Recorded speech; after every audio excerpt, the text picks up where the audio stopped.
Nagbabala ang Philippine National Police laban sa paglaganap ng AI-generated content at scripted video sa social media na maaaring magdulot ng maling pananaw laban sa kapulisan at kalituhan sa publiko.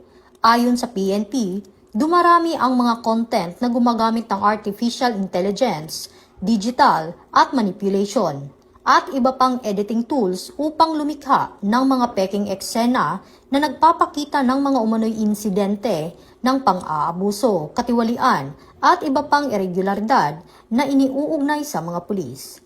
Binigyang diin ng pamunuan na ang ganitong uri ng nilalaman ay maaaring makasira sa tiwala ng publiko at magpalaganap ng misinformation, lalo na kung ang mga video ay ginawang magmukhang aktwal, lehitimo, at ganap sa tunay na presinto o police operation. Pinaalalahanan din ang publiko na maging mapanuri sa mga napapanood online at tiyaking beripikado ang pinagmumulan ng impormasyon bago ito paniwalaan o ibahagi.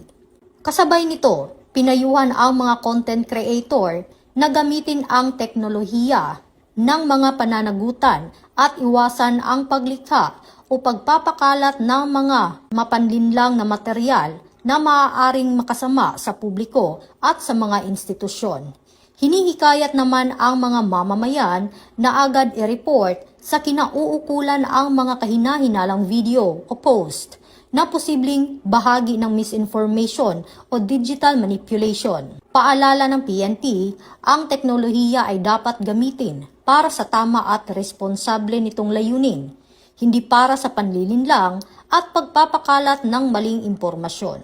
Ito ang bagong PNP para sa bagong Pilipinas. Serbisyong mabilis, tapat at nararamdaman.